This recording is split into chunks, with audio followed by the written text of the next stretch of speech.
and the bus stop's here. Hello and welcome to the Blizzard of Odds, the multimedia review show that's been accused of indiscriminately mocking the mildly afflicted. Not true. We only mock people we know will never watch this show, and believe me, that's a hell of a lot of people to get through. So, let's get down to work. Chop chop. There you are. Gotcha. On this week's highly discriminate Blizzard of Odds, Pop the magic dragon lived in Tralee and scared the bejesus out of me. everyone over 30, strap yourself in. It's HR Pufnstuf and by gone property porn crazy. And those property porn programs, they are the ooze-stained mattresses in the mucky brothel of the telly world. You even have to put the light on now. That's a bit of an odd one. Middle of the day. Bit of a smell. Yeah. Househunters in the sun there, pimping the delights of owning your very own juvenile detention centre in Sardinia. At least in Cocoa Shunters up the Bum 7, they bothered to make the beds. Negative. Minging is the word I think you're searching for. This week on About the House, we meet some of the residents of Ballymun. Now, when there's more property porn in the TV schedules than real porn, I get to worrying about the psychosexual health of the nation. No one's actually doing it. They're just dreaming of doing it in a manky apartment in the sun. On holiday homo detectives on RT1, they excite us with the promise of sexy, sleuthy adventure. At last, a programme which asks a celebrated TV homosexual to solve crimes, maybe even kinky crimes, in holiday homes. Hooray! I've got a brand new bathroom here, completely refurbished. You're lucky to fit Larry the Leprechaun in there. It's small. Yes, I use that. But we soon lost our boner, or whatever it is that property porn addicts get instead of boners, when we tuned in to discover two teams of probable heterosexuals guessing the price of toilet bowls in cloudy European locations. So, what'll you bid me for this fine Armitage Shanks? You bid? €450,000. Holy cystitis! The price of toilets in Italy. Oh, it'd fair spot to get your colon. So, what would you pay for, say, a full bathroom? €1.2 million. What? How about a whole house? €9.5 million. Or the earth, or a liver, or a child. Make that woman Minister for Finance. Are they talking dye mixtures? The actual asking price is €1.8 million. The yellow team, you bid 8,700,000 over, and not galloping a million miles behind. In the end, they reveal the price of the toilets and the houses, and we find out not which team is the cleverest at guessing prices, but which is the least stupid. But as we flail about in the icky ejaculate of the TV property sleazemongers, are Irish viewers getting what they want, what they need, or what they deserve? Give them what they want, what they need, and what they deserve is what we say. Give them booze, sex, and houses, because we all want booze. We all need sex, and we all deserve houses to keep our liquor and porn in. It's the kind of society we've become. So, let's play Booze, Sex, and Houses! Hello, and welcome, ladies and gentlemen, to Booze, Sex, and Houses, the game show that gets you lashed, laid, and minted in just under 30 minutes. And here's our first contestant. He's from Dublin, and his name is Ronan. Hello, Ronan. Hi. So, Ronan, I'm going to give you three fantastic lifestyle options. All you have to do is choose one of them. Right, now, concentrate hard. Will it be a Malibu in Tidona, a Kerry Katona, or a house in Verona? That's a Malibu in Tidona, a Kerry Katona, or a house in Verona. Think carelessly now. Kerry Katona. Kerry Katona, no. The answer was a Malibu and Tidona. Hard luck there, Ronan. I'm sorry. But you do get to keep Kerry Katona. Honestly, you do. No one else wants her. Booze, sex, and houses! Here in Ireland, the big helmeted who's your Duncan daddy of the property porn scene would be this. About the House is Da TV, or Dirty Da TV, a show that's all about immersions, coaxial cabling, radiator covers, and huge pipes. In the case of an evacuated tube system... Oh, that's a huge pipe, all right. 18 inches of throbbing solar pleasure. Oh, do that again, bold boy. He's going to insert that somewhere, hopefully. When choosing solar panels, it's important to invest in the full system. Oh, yes. About the house is your full insertion, property porn, triple X rated hammer slammer with huge tools. And when they go penetrating interiors, they make sure those interiors belong to men with huge organs. Will you play me something? There's a lot of time. No, I've just been practicing, so I'm delighted to play you something. This is That's where the sounds came from. Drawn up the draw my laneway. neighbours to prayer. Look at his creepy little feet. But that doesn't matter, because she's mesmerised by the beautiful music. Now, About the House comes loaded with sponsors, but they're all nice, environmentally sound sponsors who support solar energy and trees and safe sex, because About the House is property porn with a conscience. In normal porn terms, that'd be girls who want to do it, as opposed to girls who have to do it. Tonight, the 5th spot is up for grabs as 2 more competitors experience the most radical transformations ever. Who will move on to the pageant? And who will go home? The excitement continues tonight on the Swan. Whether the sad girls who are vivisected for our viewing pleasure on the Swan have to do it or want to do it is a moot point. Fact is, they do it. You see how nice and golden the fat is. There's a lot of cheeseburgers in the tube. The Swan has been pulling in over 16 million viewers in the US, which is no surprise. As we say here in the world of cruelty TV, if it bleeds, it leads. Now I'm going to do her liposuction, and she doesn't need much. She just needs a little touch-up. Could you possibly imagine the excitement of the TV vivisectionist who picked that one to Fox TV?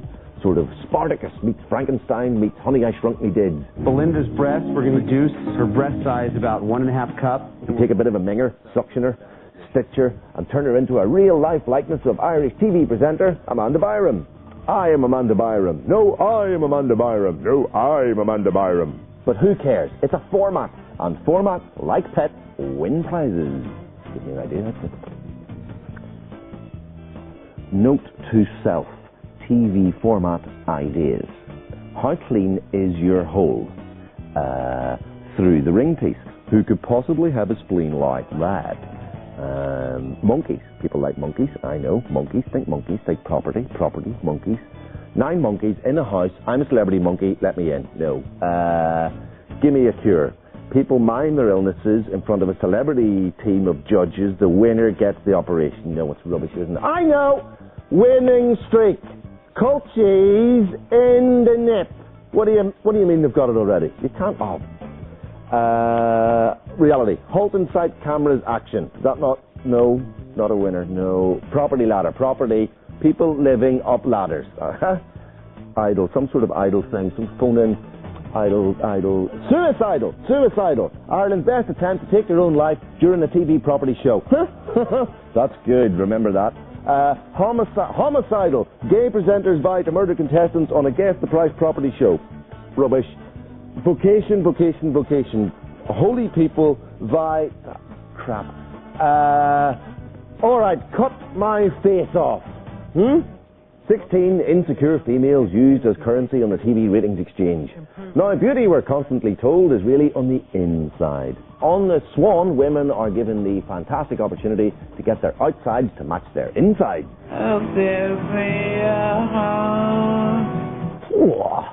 She now has all the meaty-headed beauty of a massive ovarian cyst. Irresistible. The Swan is hosted by former TV3 morning show presenter Amanda Byram, who isn't letting a programme's face butchers anywhere near the 7-year-old Rice Krispie she's got stuck to her chin. In the absence of real personality, it helps her lend the Swan its snap, cackle and snip. In the end, both women do look better, but in a freakish sort of, she's had her face removed kind of way. Welcome to the strange-looking woman club. You are now one of us. You now look like all the other women you think your husband is shagging. Congratulations. Is she pleased? Can't tell. She's lost the ability to smile with any conviction whatsoever. But just because your lips have been pumped up to twice the size of your brain doesn't mean you're not retarded. If you put her near a radiator, she'd melt.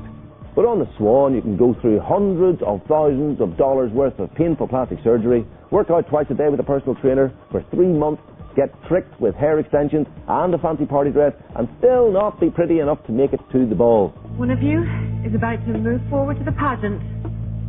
Could be crowned the Swan. You still have to battle it out to see who is the hottest post-surgery babe, because scars win prizes. What do scars win, Ronan? Prizes. correct. Belinda Besant.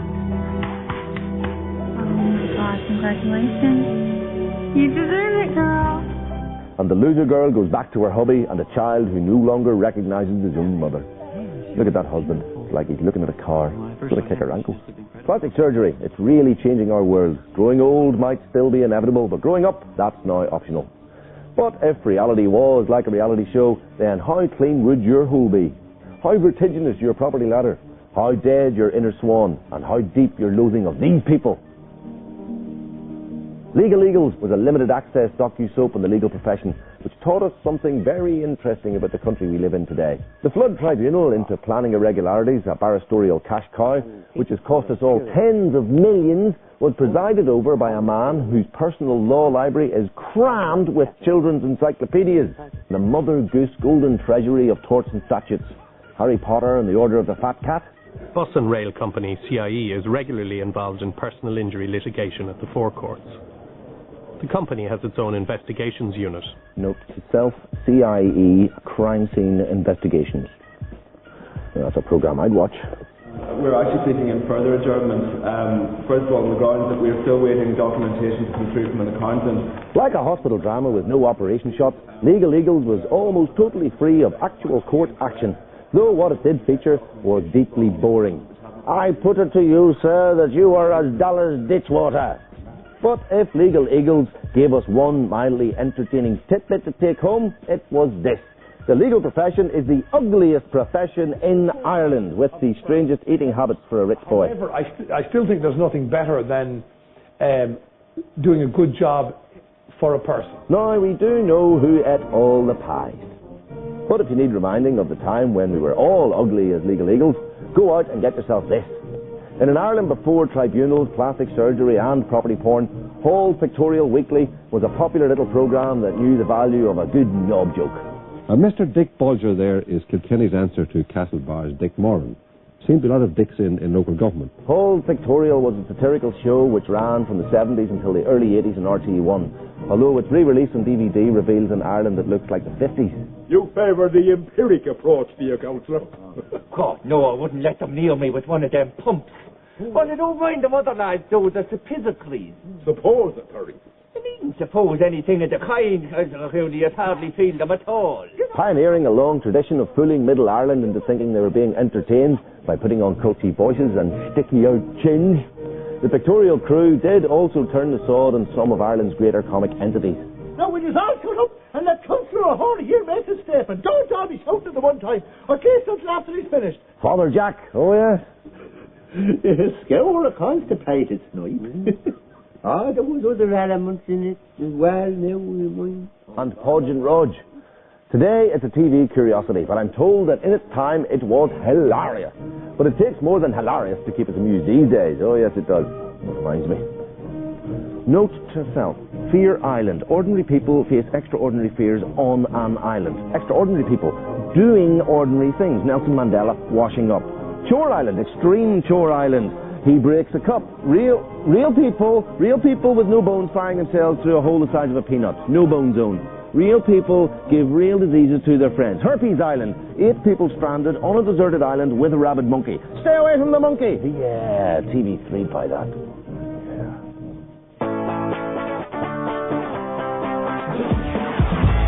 Nuns. We've all heard of them, and although we might never have actually touched or met one, we've always known that nuns are out there, somewhere. A sort of harmless mystery. But all that has changed, because somehow, for some reason, nuns have gone wild. I will not have you taking your teeth out of tables. It's a disgusting habit. What? Disgusting! This disturbing footage, caught on tape and on sale for only $24.99, shows the terrible damage that a single wild nun can do when she is driven by a primitive desire to become a real girl. A beaut. I like this, but the woman must be his wife to death. Is that attractive? Why don't you look this way? But why have nuns gone wild? Why now? As we watched this video over and over for hours and hours, it became clear that this was just the tip of a red-hot iceberg.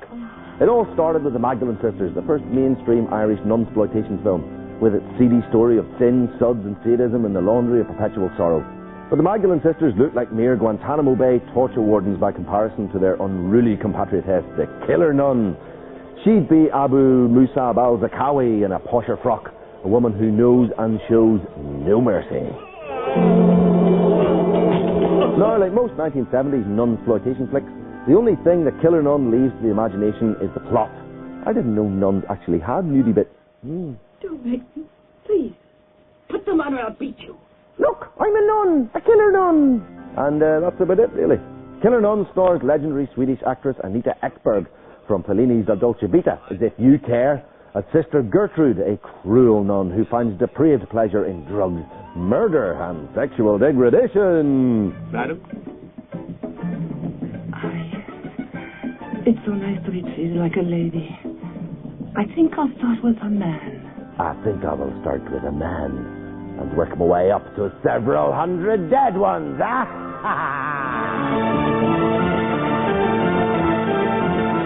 Killer Nun was banned outright when it was first released in Europe back in 1978 for being blasphemously ruddy.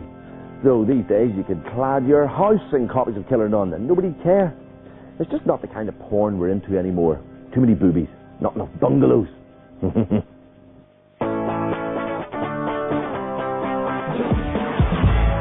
We all like to moan about the lack of great Irish TV comedy, especially the satisfyingly character-driven stuff we import from Peter Kay, Steve Coogan and Ricky Gervais.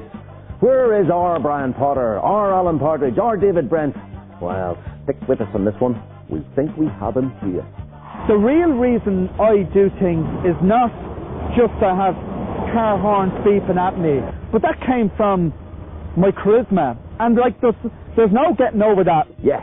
If tragic self-delusion is the soul of a great comic character, then Brendan Kilkenny is a great comic character, tragically doomed to live the day-to-day life of a real flesh and blood man. First, I'm going to crack Britain big time in the entertainment industry. I've no doubt I'll have a #1 within a year. But the way I look at it is, I don't even have to go rushing around looking for women. Already, I'm getting the women.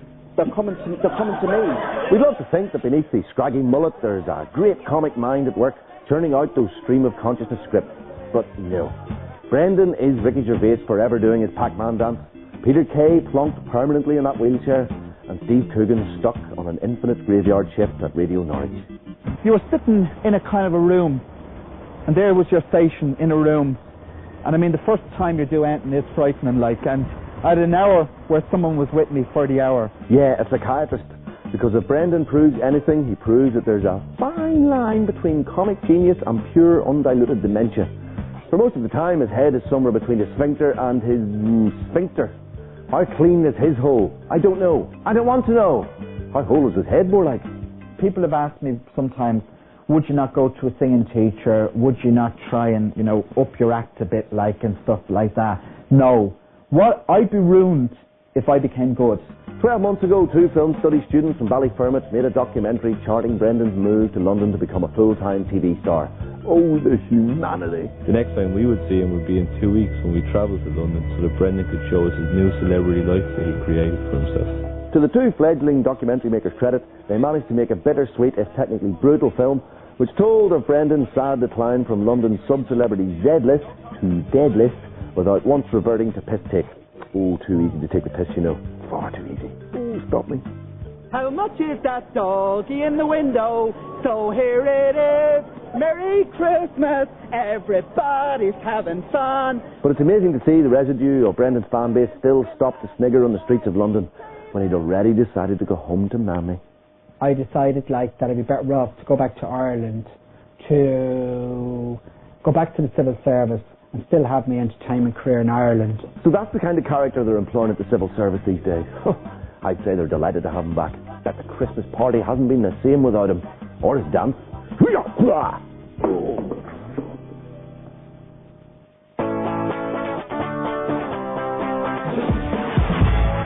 HR Pufnstuf. It was the Saturday morning terror vision show that blighted my childhood and ruined my chances of ever becoming the next James Galway.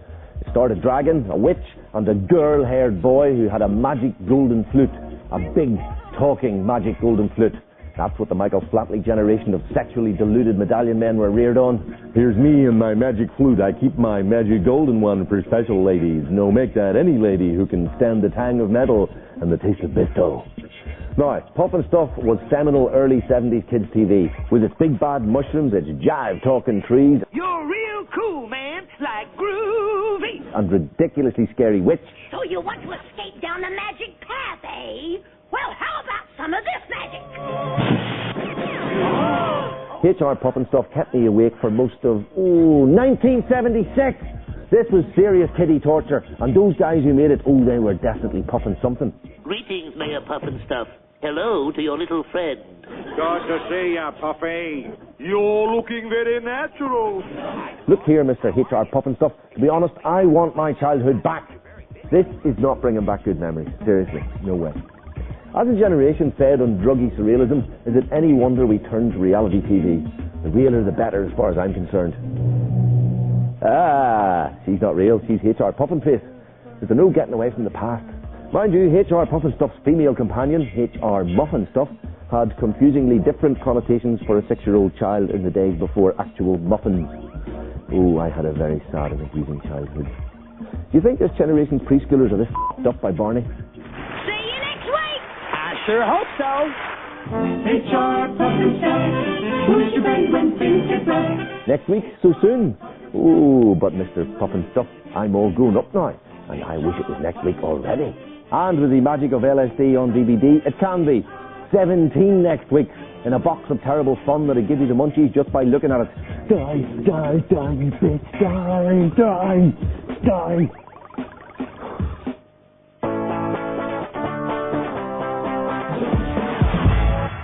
If you're depressed about the frailty of the human ego, the soul-sucking lameness of a TV culture which leaves confused women roaming the earth, not quite human, not quite Swan, then this is the BBC calling.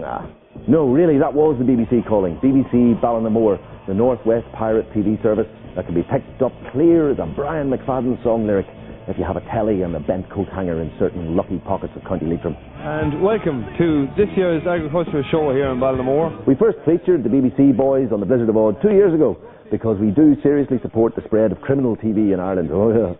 Since then, the BBC has startlingly broadened its range of programming till it now features 1,000% more home-produced programmes than TV3. Now, forget the camera work on BBC TV. It's like looking into the eye of a drunk man. Concentrate instead on the schedule, which is like looking into the mind of an even drunker man. On BBC, you can enjoy happy evenings with Finzi the Flyman. Finzi, how are you doing? How are you enjoying the show? Very good. It's only started, really. That's all. And Bale of Hay Bingo. Bale of Hay is in this trailer at the moment. It's safely under lock and key. The only problem is we don't know where the key is. No, make that captive Bale of Hay Bingo. With a smile, and we get the official opening of the trailer for this infamous Bale of Hay. Hooray! On this week's captive Bale of Hay Bingo, the Bale of Hay escaped to wreak havoc on the quiet residents of Ballinamore in Attack of the Bale of Hay Bingo on your doorstep. Classic stuff. You'd never think pirate TV'd be this exciting, but stay tuned for history in Car Wreck Time Team. The car had 88,000 miles on it when it went off the road. Obviously the engine had been reconditioned in the meantime, as the engines at that time did not last as long as today. Followed by Fool Around with My Wife. That's right there, that's sweet. That's lovely. It's same as last year. Oh yeah. Go out of the house. Then Run Her Over on your moped. He's making a bit of a gain there. I think he has her. He has her as right. On Fridays, it's What Would You Pay for This Shack? It's a stone circular formation. And it's quite wet in here, but it's... I can imagine if you lit a fire, it would be quite sweaty, all right?